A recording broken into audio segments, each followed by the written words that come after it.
بزرگان دین، نوجوانان اسلام اور ملت مسلمہ کی پردہ نشین ماؤں بہنوں، ہم تمام پر اللہ عز و جل نے بے انتہا احسانات کیے ہیں۔ ہم تمام پر اللہ عز و جل کے بے شمار فضل ہیں، بے شمار اللہ عز و جل کی نعمتیں ہیں، جن میں سے ایک بہت بڑی نعمت یہ ہے کہ اللہ عز و جل نے ہمیں عقل والا بنایا، سمجھ والا بنایا۔ اللہ عز و جل نے ہمیں کامن سینس کم از کم عطا فرمائی، اور اس عقل پر اللہ عز و جل نے جو ہمیں دی ہے، اس سمجھ پر، اس کامن سینس پر اللہ عز و جل کا اگر زندگی بھر شکریہ ادا کیا جائے تو بھی کم ہوگا۔ بعدہ درود و سلام نبی کریم صلی اللہ علیہ وسلم کی ذات مبارکہ پر، جنہوں نے رہتی دنیا تک کے لیے مثال چھوڑ دی کہ اگر آپ طے کر لو تو نہ صرف آپ اپنے کنبے کے اندر، اپنے قبیلے کے اندر، بلکہ بسا اوقات آپ جہاں تک آپ کی بات چلتی ہو وہاں تک بڑی آسانی سے لوگوں کو اسلام پر لا سکتے ہو، لوگ اسلام پر باقی رہ سکتے ہیں، اور اسلام پر چلنا بہت آسان ہے۔ یہ نبی کریم صلی اللہ علیہ وسلم نے رہتی دنیا تک کے لیے ثابت کر دیا، اور واقعہ بھی ایسا ہی ہے۔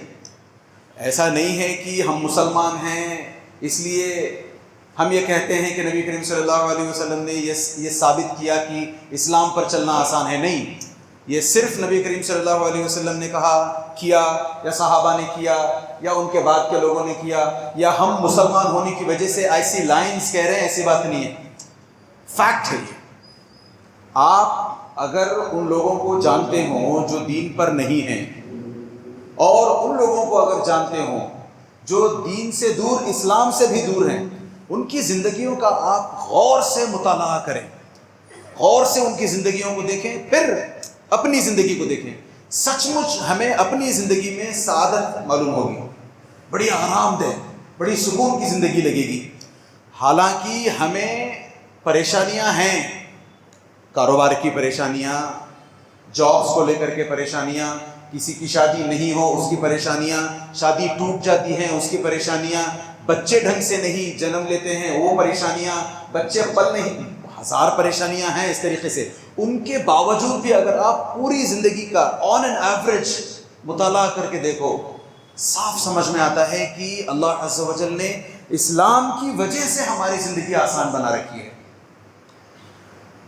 اب ہم جن ایام میں آنے والے 2-4 دنوں میں داخل ہونے والے ہیں، وہ اصل میں اسلام کا، جیسے یہ مہینہ ذی الحجہ کا مہینہ ہے، جیسے ہم انگریزی کیلنڈر، اصل میں نام اس کا گریگورین کیلنڈر ہے، وہ جو کیلنڈر ہے اس کا آخری مہینہ ہم سب لوگ جانتے ہیں دسمبر ہوتا ہے۔ یہ دوسرے معنوں میں ہمارے اپنے اسلامی کیلنڈر کا دسمبر ہے، آخری مہینہ ہے، نام کے حساب سے سمجھ میں آنے کے لیے، ورنہ تو یہ 12واں مہینہ ہے۔ اس کے آج 28 تاریخ ہے، 12ویں مہینے کی ذی الحجہ کی آج 28 تاریخ ہے۔ 2 دن بعد ہم ایک نئے سال میں داخل ہوں گے۔ عام طور پر ہم یہ دیکھتے ہیں کہ جب یہ گریگورین کیلنڈر کا دسمبر کی آخری تاریخ ہوتی ہے، نیا سال شروع ہونے والا ہوتا ہے، جنوری 1 آنے والی ہوتی ہے، لوگ پتہ نہیں کیا کیا الٹی سیدھی حرکتیں کرتے ہیں، اور اس کے بعد پھر نوجوانوں کو پتہ ہوگا یہ بات، کارپوریٹ لائن میں، کارپوریٹ ورلڈ میں رہنے والے بتائیں گے کہ ریزولوشنز لیتے ہیں کہ ہاں اس سال میں یہ کروں گا، اپنا وزن کم کروں گا، اپنا جاب ٹھیک سے کروں گا، وہ کام، پھر وہ ٹک مارکس لگاتے ہیں کہ میں اگلے سال یہ کروں گا، وہ کروں گا۔ ویسے اس کو کرنا ہے نہیں کرنا ہے کسی اور دن اس پر بات کریں گے۔ یہاں اس چیز کو لا کر بتانے میں مقصد یہ ہے کہ ہم سمجھ جائیں کہ یہ ہمارے اپنے اسلامی کیلنڈر کا آخری مہینہ اور آخری 2-3 دن بچے ہیں بس۔ اب ہم اگلے سال کے لیے جہاں محرم شروع ہوتا ہے، انفارچونیٹلی ہم میں سے کئیوں کو تو پتہ بھی نہیں ہے کہ ہمارے 12 مہینے ان کے نام کیا ہیں، محرم، صفر، ربیع الاول، ربیع، اتنا نہیں پتہ ہم لوگوں کو نام۔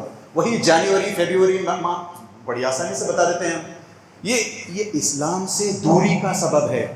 اچھا، آپ جا کے گوگل کر کے دیکھ لینا کہ یہ جو گریگورین کیلنڈر ہے کیوں بنا، کس نے بنایا، یہ آپ پتہ کر لیں۔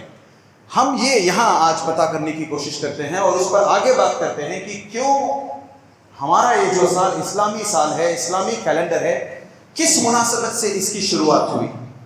آج ہم 1446 میں ہیں، 3 دن بعد 1447 میں چلے جائیں گے۔ 2024 بڑی آسانی سے سمجھتے ہیں، ہمارے اپنے اسلامی کیلنڈر کے حساب سے 1447 میں چلے جائیں گے ہم۔ تو ہمیں اس سے کیا پتا چلا یہ 1447 کیوں ہے، کیا مطلب ہے اس کا؟ اس کے پیچھے بہت زبردست حکمت ہے۔ نبی کریم صلی اللہ علیہ وسلم کے دور تک تو اسلامی کیلنڈرز کا انعقاد نہیں ہوا تھا، اسٹیبلش نہیں کیا گیا تھا۔ عمر رضی اللہ تعالیٰ عنہ کے دور میں جب بات آنے لگی کہ ٹھیک ہے بھئی ہم بات کریں گے شعبان، کون سا شعبان، رمضان کون سا، پچھلا رمضان، اس کے بعد کا رمضان، کیسے اس کو کیسے سمجھیں گی، کون سے رمضان کی بات ہو رہی ہے، کون سے شعبان کی، کون سے حج کی بات ہو رہی ہے، کون سے ذی الحجہ کی بات ہو رہی ہے۔ تب بڑے بڑے لوگوں نے، جن میں عثمان رضی اللہ عنہ، علی رضی اللہ تعالیٰ عنہ اور پھر ابو طلحہ، اس طرح کے بڑے بڑے صحابہ بیٹھے ہوئے تھے، وائز ہیڈز، انٹیلیجنسیا، ان لوگوں نے بیٹھ کر ڈیسائیڈ کیا۔ ایک روایت کے مطابق تو علی رضی اللہ تعالیٰ عنہ نے سجیسٹ کی، کیا سجیسٹ کیا میں آگے بتاتا ہوں۔ اب اسلامی کیلنڈر کی شروعات کیسے کریں گے؟ سامنے ہمارے پاس بدر کا سال تھا۔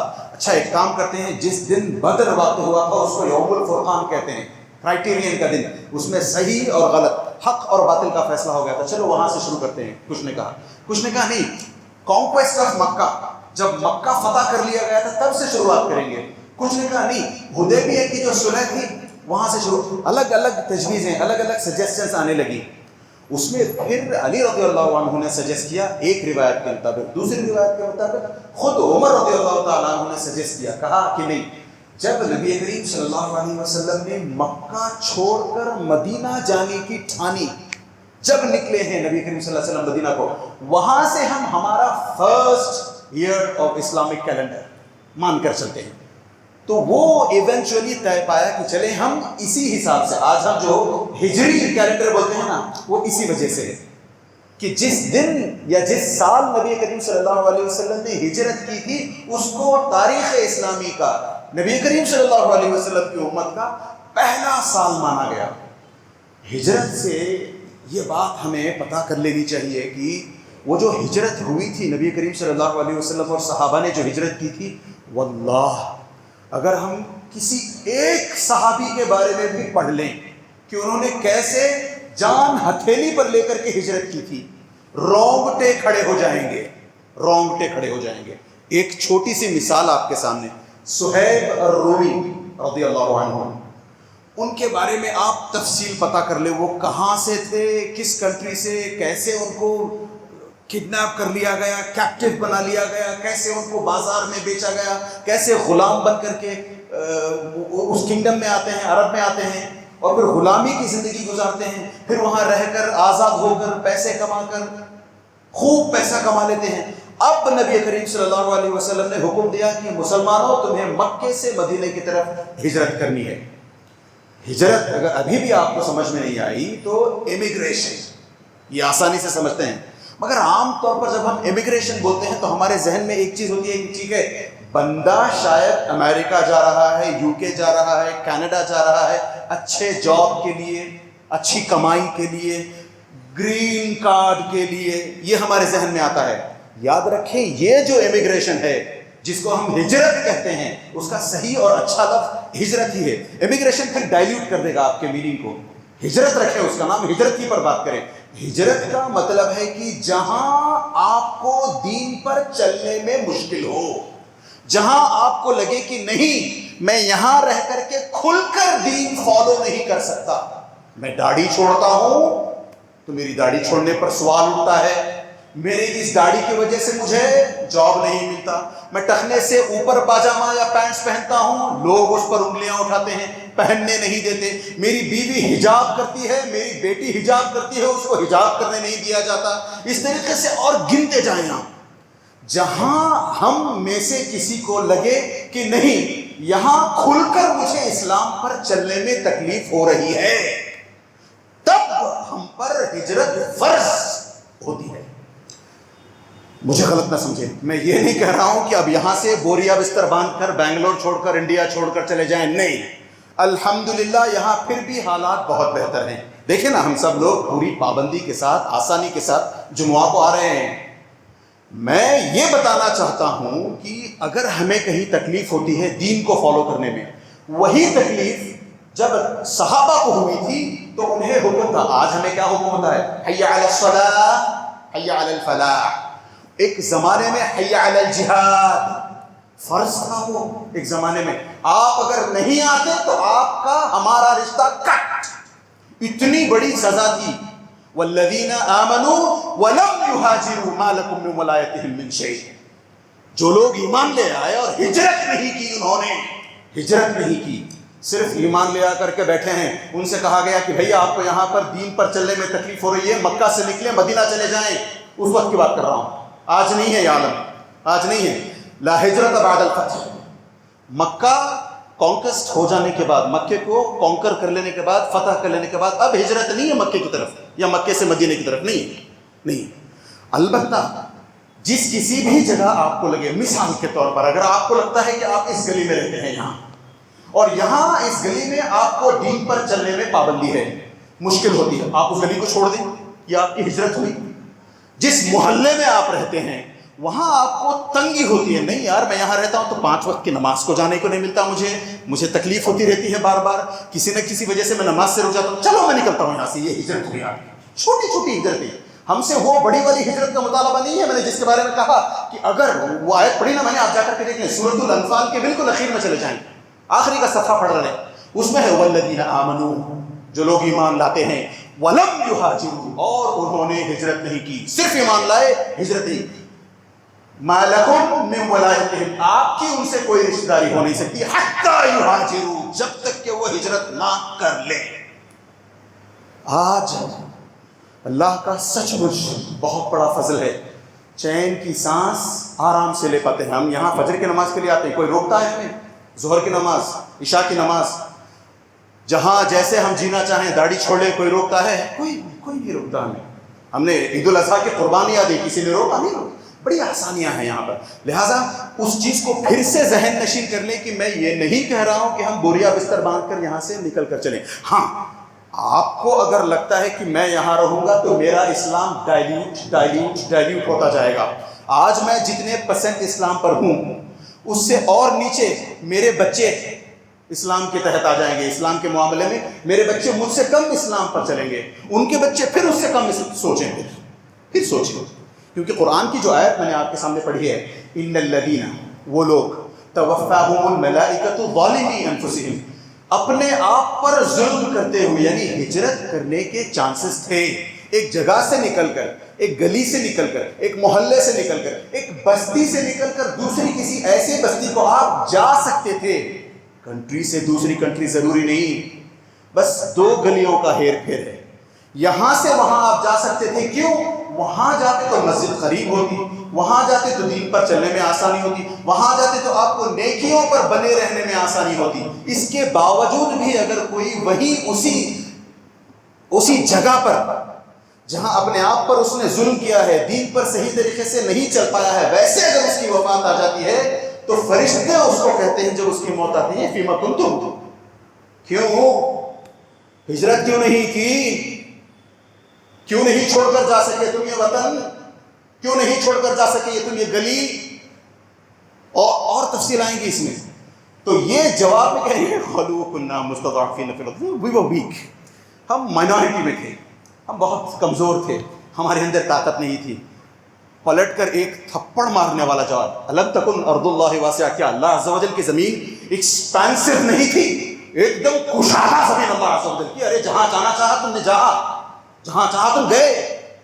تو اب جہاں دین کی بات آئی وہاں پر تم سے 1 انچ نہیں ہل پائے۔ یا ایھا الذین آمنوا ما لکم اذا قیل لکم انفروا، کیا ہو اذ ثاقلتم الی الارض، آپ سے جب کہا جاتا ہے کہ اٹھو چلو، اللہ عز و جل کی طرف بڑھو.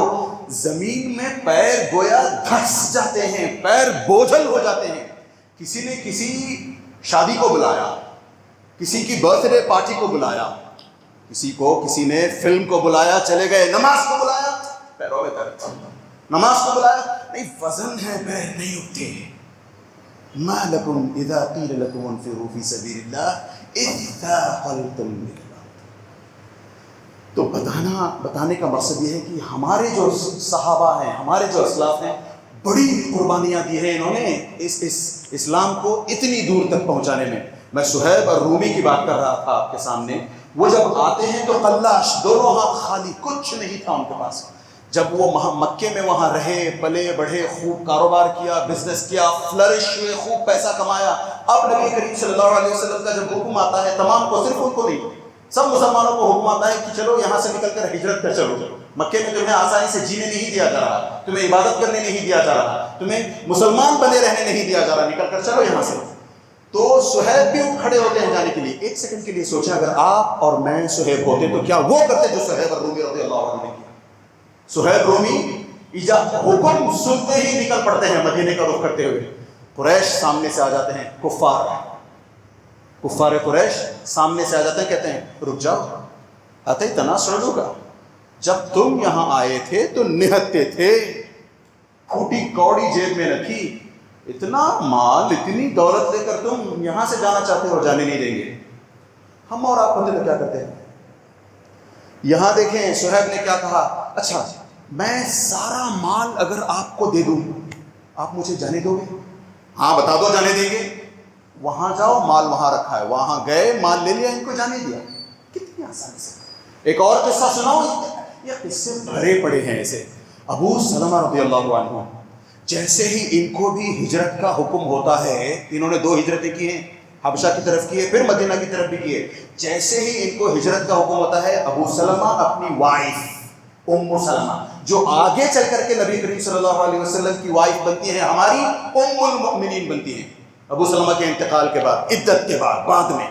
یہ دونوں فی الحال ابو سلمہ, ام سلمہ اور ان کا چھوٹا سا بچہ سلمہ, یہ تینوں کو لے کر کے تینوں ایک ساتھ نکلتے ہیں, چلے ہجرت کرتے ہیں. اللہ کے نبی نے حکم دے دیا ہے کہ ہجرت کرو, چلو مکے سے نکلتے ہیں, مدینے کی طرف چل پڑتے ہیں. یہ نکلنا تھا کہ یہ جو لڑکی والے ہوتے ہیں بنو مخزوم, ام سلمہ لڑکی, ابو سلمہ کی وائف, ان کے گھر والے آ گئے, ہے تم ہجرت کرو, جاؤ, ہمیں کوئی پرابلم نہیں, ہماری بیٹی کو چھوڑ کے جاؤ. آپ کیا کرتے ہیں؟ آپ چھوڑیں, میں نہیں کرتا, شاید میں بھی نہیں کرتا. چھوڑ دو اپنی بیوی کو, نکل کے جاؤ. اب ان کے پاس کوئی چارہ نہیں تھا, اور اگر آپ ہجرت نہ کریں تو آپ مسلمان دوسرے معنوں میں نہیں ہو. تو یہاں سے ہجرت کرنے کے لیے نکلتے ہیں, بیوی کو چھوڑ دیتے ہیں, اور بیوی کو چھوڑتے ہوئے سوچتے ہیں چھوٹا بچہ ہے, ماں کے پاس زیادہ خوش رہے گا, اس کو بھی چھوڑ دیتے ہیں. آگے نکل پڑتے ہیں. یہ ادھر کو نکلے ہیں, ادھر سے ابو سلمہ کے خاندان والے, لڑکے والے, ابو سلمہ کے خاندان والے ام سلمہ کے پاس پہنچتے ہیں, کہتے ہیں یہ جو بچہ ہے نا, یہ ہمارے قبیلے کا ہے, تمہاری گود میں نہیں پلے گا, دے دو ہمیں. 3 ممبرز, ایک ہی فیملی کے 3 الگ الگ دشاؤں میں. کیا ہم یہ کر پاتے ہیں؟ ویسے مطالبہ یہ نہیں ہے ہم سے, this is not what is required of us. یہ اللہ عز و جل ہم سے مطالبہ نہیں کر رہے, چھوٹا سا مطالبہ ہے. کر پائیں گے 5 وقت کی نمازیں جماعت کے ساتھ, اپنے برے دوستوں کو ہمیشہ کے لیے چھوڑ دینا, کریں گے؟ کر پائیں گے؟ بہت مشکل ہوتا ہے. اس جگہ جہاں ہم اور آپ پیدا ہوئے ہیں, جہاں جہاں آپ پیدا ہوئے ہیں, آپ کو اگر کہا جائے کہ ہجرت کر کے یہاں سے چلے جاؤ, یعنی پتہ ہے جہاں انسان پیدا ہوتا ہے, جہاں انسان پلتا بڑھتا ہے, پھر چاہے وہ دنیا کے کسی بیسٹ جگہ پر بھی جا کر کے جی لے, وہ اپنے وطن کو واپس آ کر کے وہاں مرنا چاہتا ہے, وہاں رہنا چاہتا ہے. اس کو اس کی وہ پھر چاہے وہ چھوٹا سا کھیڑا, چھوٹا سا قریہ, چھوٹا سا گاؤں کیوں نہ ہو, وہاں پہ بجلی برابر نہ, پانی برابر نہ, پھر بھی وہ آتا ہے. وہ چاہتا ہے کہ وہ اپنے, کیونکہ وطن کا ہے, وہ ایک ہوتا ہے انسان کے اندر, اللہ عز و جل نے پیدا کیا. ویسے ہی نبی کریم صلی اللہ علیہ وسلم کو مکے سے لگاؤ تھا, اور ویسے بھی مکہ ساری دنیا کے سارے شہروں میں سے سب سے بیسٹ اللہ کے نظر میں. احب البلاد الی اللہ. ایک اور روایت میں احب بلاد اللہ الی اللہ. اللہ عز و جل نے جتنے بھی شہر ہیں ان میں سے سب سے زیادہ پسندیدہ اپنے لیے مکے کو بنایا. خود نبی کریم صلی اللہ علیہ وسلم مکے میں پلے بڑے ہیں. اب ان کو حکم ہوتا ہے ہجرت کر کے جانے کا. کہتے ہیں واللہ اے مکہ سچ مچ تو میری نظر میں سب سے محبوب شہر ہے. اگر ان لوگوں نے مجھے اس مکے سے نکالا نہ ہوتا تو میں یہاں سے نہ جاتا. پتا چلا کہ اپنی چاہت کے باوجود وہاں رہنا چاہتے ہوئے بھی نبی کریم صلی اللہ علیہ وسلم مجبور ہو گئے تھے ہجرت کرنے پر. ہم سے کیا مطالبہ ہے؟ ہم سود کی اگر کمائی کھاتے ہیں غلط کام نہ کرتے ہیں؟ غلط نہ ہے وہ غلط کام. فلمیں اگر کوئی دیکھتا ہے غلط ہے نا وہ. موسیقی اگر سنتا ہے کوئی تو غلط ہے نا وہ. وہی چھوڑنے کا مطالبہ ہو رہا ہے. ہم سے اپنی جانیں قربان کرنے کا مطالبہ نہیں ہو رہا ہے. نہیں، اللہ عز و جل ہم سے یہ نہیں، بس مسلمان بنے رہو. ان الشیطان قعد لابن آدم بأطرقه. شیطان ایک مسلمان بلکہ ایک انسان کے جگہ جگہ بیٹھ کر کے اس کو ورغلانا، اس کو بہکانا چاہتا ہے. سب سے پہلے وہ اس کے اسلام کی راہ میں بیٹھتا ہے. یہ اس کے لیے ہے جو مسلمان نہیں بنا، بلکہ اس کے لیے بھی ہے جو مسلمان تو بن گیا مگر پورے اسلام پر نہیں آیا. شیطان اس کو بھی طرح طرح کے ہتھ گنڈوں سے، ارے تو مسلمان بن جائے گا، تو نمازی بن جائے گا، اپنے ماں باپ کے دین کو چھوڑ دے گا، اپنے ماں باپ کے ان کے ماں باپ کے دین کو چھوڑ دے گا. یہ سب کہتا ہے شیطان. یہی الفاظ تسلم وتذر دینک ودین آبائک وآباء ابیک، یہ جو الفاظ ہیں نا، یہی الفاظ، یہ شیطان کے الفاظ ہیں. یہ شیطان کہتا ہے ایک مسلمان بندے سے، ارے تو مسلمان بن جائے گا، اگر تو مسلمان بن جائے گا تو تیرے ساتھ یہ ہوگا، تو اپنے ماں باپ کے دین کو چھوڑ دے گا، تو اپنے ماں باپ کے ساتھ ایسا کرے گا ویسا کرے گا، تیرے ماں باپ کا دین، تیرے ماں باپ کی اپنی ان کی عزت کیا رہ جائے گی پھر. یہ جو شیطان بہکاتا ہے. ہو بہو ایسے ہی ابو طالب جب اپنی بستر مرگ پر تھے، ابو طالب جب آخری سانسیں لے رہے تھے، ان کو بھی شیطان نے، ابو جہل نے انہی الفاظ سے بہکایا تھا. تو بس ویسے ہجرت آپ غور کر کے دیکھیں تو 3 طرح کی ہوتی ہے. ہجرت الابدان، ہجرت الاماکن، ہجرت العمل اور اعمال. 3 طریقے سے ہجرت کی جاتی ہے. سب سے بڑی ہجرت وہ ہجرت جہاں پر ایک انسان اپنے وطن کو، اپنے مکان کو، اپنے گھر کو، اپنے کاروبار کو، سب کو چھوڑ کر کے چلا جائے. بہت زبردست ہجرت ہے یہ. ہمیں نہیں کرنی ہے. پھر سے بتاتا ہوں، کچھ لوگ ابھی آئے ہیں، وہ ہجرت ہمیں کرنی نہیں ہے، اس کی ضرورت نہیں ہے ابھی. اللہ ہمیشہ ہم پر ایسی فضیلتیں، ایسے فضائل بلکہ اور ایسی نعمتیں عطا کیے رکھے کہ ہمیں اس ہجرت کی ضرورت نہ پڑے، ورنہ پتہ نہیں ہم سے کتنے فیل ہو جائیں گے اس ہجرت کو لے کر کے. تو سب سے بڑی ہجرت وہ ہے کہ آپ سب کچھ اسی وجہ سے قرآن میں جب مہاجرین اور انصار، مہاجر کس کو کہتے ہیں؟ وہ جس نے ہجرت کی. جب مہاجرین اور انصار کا نام آتا ہے تو اللہ عز و جل مہاجرین کا نام پہلے لیتے ہیں. سورۃ الحشر جا کر کے پڑھیں، للفقراء المہاجرین الذین اخرجوا من دیارہم واموالہم. پھر اس کے بعد کی آیت میں والذین تبوؤوا الدار والایمان من قبل، یہ اس کے بعد کی آیت میں آتا ہے انصار کا ذکر. تو ہجرت کرنا کوئی بچوں والا کھیل نہیں ہے. ہم سچ مچ کے اتنے بچے ہیں دین کے معاملے میں کہ ہم سے معمولی سی ہجرت نہیں ہو پاتی. بس اللہ سے دعا کریں. ویسے یہ جو خطبہ ہے نا، 3 الگ الگ کڑیاں بن سکتی تھیں اس خطبے کی. وقت کی کمی کی وجہ سے ایک ہی میں اس کو سمیٹنا پڑ رہا ہے. بس اللہ سے یہ دعا کرتے چلے کہ اللہ عز و جل جب تک ہمیں زندہ رکھے، سچ مچ پورے دین پر زندہ رکھے، پورے اسلام پر زندہ رکھے. اور جب ہمیں موت عطا فرمائے اللہ عز و جل، تو ہمیں اسلام پر موت عطا فرمائے، آسانی سے ہمارا خاتمہ ہو، خاتمہ بالخیر ہو. وصلی اللہ علی نبینا محمد وعلی آلہ وصحبہ اجمعین.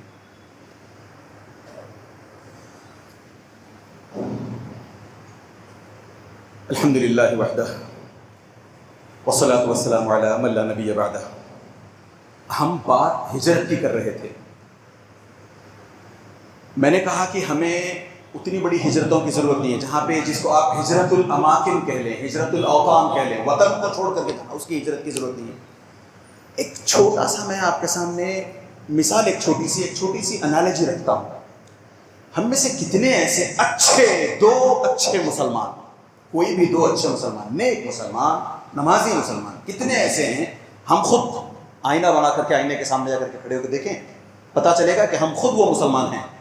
دیکھنے میں، نماز وغیرہ میں، ہاں نیک مسلمان، اچھا مسلمان، مگر کتنی مرتبہ ہم سے یہ حرکت ہوتی ہے؟ سوچیں، ایک اچھا مسلمان دوسرے اچھے مسلمان سے صرف اس وجہ سے دوستی توڑ بیٹھتا ہے، صرف اس وجہ سے اس کے ساتھ ملنا جلنا بند کر دیتا ہے کہ اس نے آپ کا کام نہیں کیا۔ میں نے ان سے جاب مانگا تھا، ان کے پاس جاب تھا، کسی اور کو دے دیا، مجھے نہیں دیا۔ میں نے ان سے 50,000 روپئے مانگے تھے، پوچھے پیسے، پیسے پھر بھی نہیں دیے۔ دے سکتے تھے، کسی اور کو دیے، مجھے نہیں دیے۔ ان کے پاس ایسی کتنی مثالیں ہیں ایسی۔ اس کے بعد کیا کرتے ہیں؟ ختم، مجھے آج سے آپ کی دوستی نہیں پسند۔ وہ بھی مسلمان، ہم بھی مسلمان، وہ بھی نمازی، ہم بھی نمازی۔ دنیا کی خاطر ہم نے کسی ایک مسلمان بندے سے اتنی آسانی سے ناطہ توڑ لیا، تعلق توڑ لیا۔ ہونا تو یہ چاہیے تھا کہ اگر کوئی بندہ ایسا ہے، یار میں جب بھی اس سے ملتا ہوں یہ فلموں کی باتیں کرتا ہے، یار میں جب بھی اس سے ملتا ہوں یہ مجھے غلط راستے پر لے کر چلتا ہے، یار میں جب بھی اس سے ملتا ہوں نماز سے کھینچ کر گھر میں بیٹھا کے رکھتا ہے، میں اس سے نہیں ملوں گا۔ کون کرتا ہے؟ میں وہ پہلے والا تو کرتے ہیں، پیسے نہیں دیے، دوستی توڑ لی۔ میرا ایک دوست ہمیشہ مجھے نماز سے روکتا ہے، فلموں کی طرف ابھارتا ہے، سگریٹ پینے کے لیے بلاتا ہے، شراب کے لیے بلاتا ہے، جوئے کے لیے بلاتا ہے، لڑکی بازی کے لیے بلاتا ہے، میں اس سے نہیں ملوں گا۔ کون کرتا ہے؟ جبکہ اگر آپ اس بندے کو روک دیں، نہ ملے اس سے، اسلام اس کو حلال ٹھہراتا ہے، اور وہ جس سے آپ نے پیسے مانگے، پیسے نہیں دیے، اسلام اجازت نہیں دیتا کہ آپ اس سے 3 دن سے زیادہ دور رہو، 3 دن سے زیادہ اپنی بات چیت بند رکھو۔ کیسے ہو گئے ہم؟ نیکی کے معاملے میں، مسلمانوں کے معاملے میں نہیں، دنیاوی معاملے میں ایک ساتھ آسانی سے رشتے توڑ لیتے ہیں، دینی معاملات نہیں۔ وہ میرا بیسٹ فرینڈ ہے، الٹا یہ بولتے ہیں نہیں وہ آئے گا دین پر۔ دیکھیں، جب ہم کسی دوست کے ساتھ ہوتے ہیں تو یا تو ہم اس دوست کو انفلوئنس کرتے ہیں یا وہ دوست ہمیں انفلوئنس کرتا ہے۔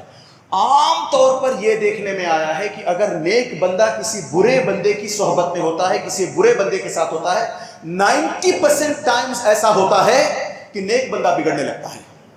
ویری ریئر یہ ہوتا ہے کہ بگڑا ہوا بندہ اچھا بننے لگے نیک کو لے کر کے۔ اسی لیے ہمیں دور رہنے کو کہا گیا۔ وہ دیکھیں نا، آخری بات انشاءاللہ تعالیٰ آپ کے سامنے، وہ دیکھیں 99 مرڈرز بنی اسرائیل کے ایک شخص نے کیے تھے نا، 99 قتل کیے تھے اس نے جا کر کے فتویٰ پوچھا، جس سے پوچھا فتویٰ وہ عالم نہیں تھا۔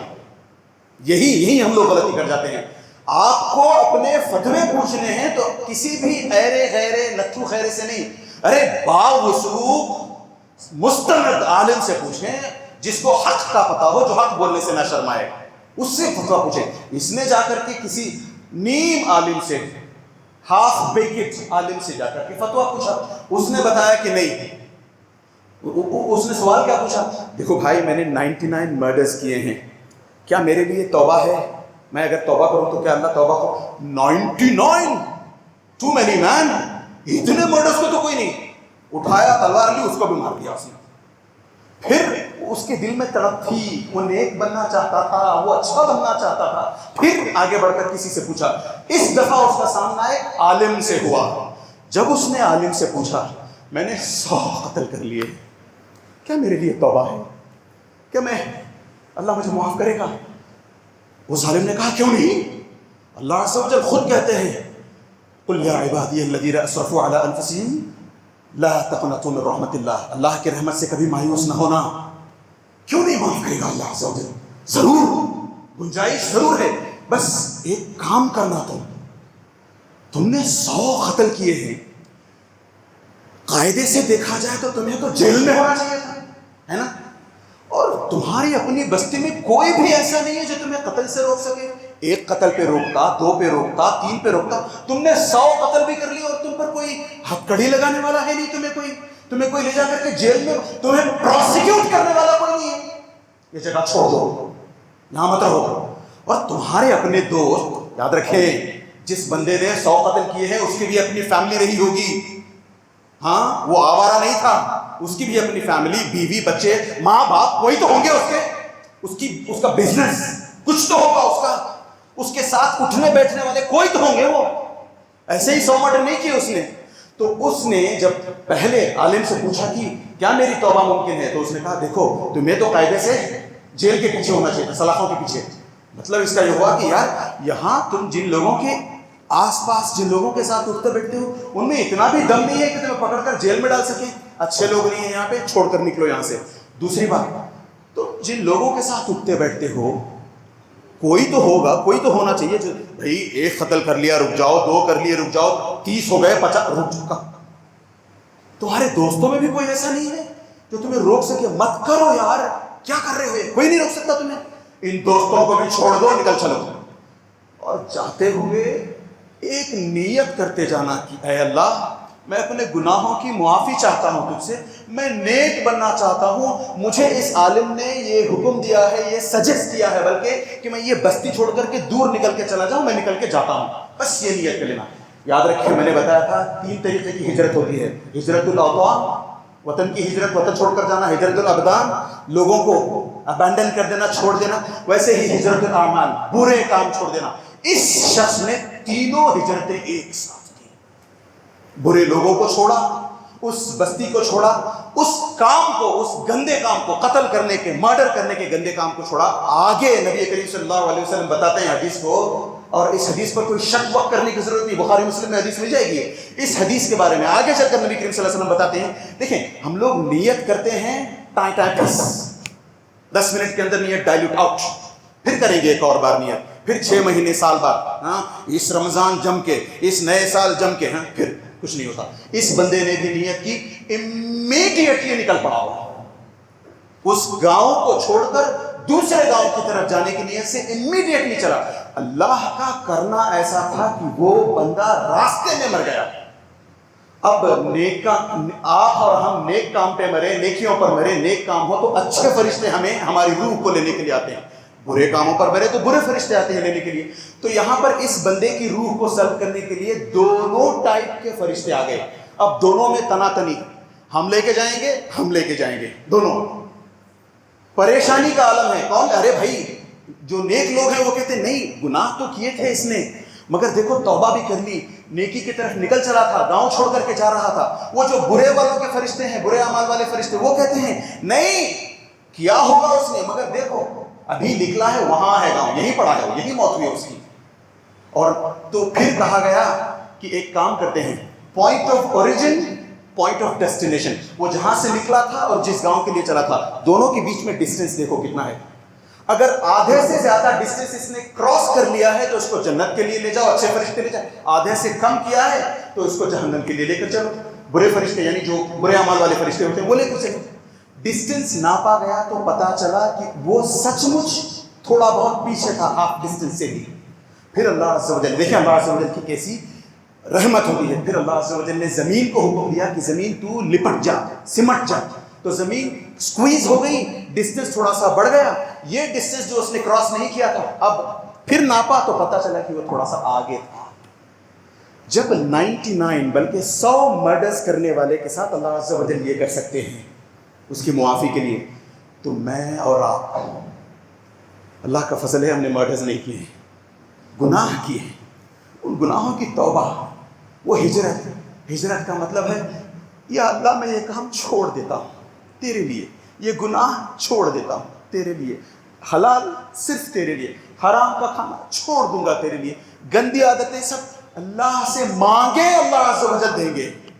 آج یہ جب یہ سال ختم ہونے والا ہے تو اللہ سے دعا کر کے اٹھیں کہ اللہ جب میں اس نئے سال میں داخل ہوں تو میرے اندر ایک نیا انسان پیدا کریو، میرے اندر ایک نیا مسلمان پیدا کریو۔ اللہ سے دعا کریں کہ اللہ عز و جل جب تک ہمیں زندہ رکھے ہمیشہ ہجرت کی کوشش، چھوٹی والی ہجرت کی، ہمیشہ ایک نیت سے دوسری نیت، ایک اچھائی سے دوسری اچھائی، بڑی چھوٹی اچھائی سے بڑی اچھائی کی طرف ہمیشہ اللہ عز و جل ہمیں لے جاتا رہے۔ اللہ سے دعا کریں کہ اللہ عز و جل جن کے دل ابھی تک صاف نہیں ہوئے ہیں اللہ عز و جل ان کے دلوں کو صاف فرمائے، جن کے سینے میلے ہیں اللہ عز و جل ان کے سینوں کو، ان کے سینوں سے میل دور فرمائے. جو ہم میں بیمار ہیں، پریشان حال ہیں، اللہ عز و جل ان سے دعا کرے کہ اللہ عز و جل ان کی بیماریوں کو دور کرے، انہیں شفا بخشے. اللہ عز و جل جو پریشان حال ہیں ان کی پریشانیوں کو دور کر کے انہیں پھر سے چاق و چوبند رہتے ہوئے اللہ عز و جل پھر سے خوب دولتوں میں مالا مال کرے، صحت سے مالا مال کرے، پریشانیوں سے ہمیشہ دور رکھے. اور ہم تمام مسلمانوں کو اللہ عز و جل بہترین طور پر، اسلامی طور پر زندگی گزارنے کی توفیق عطا فرمائے.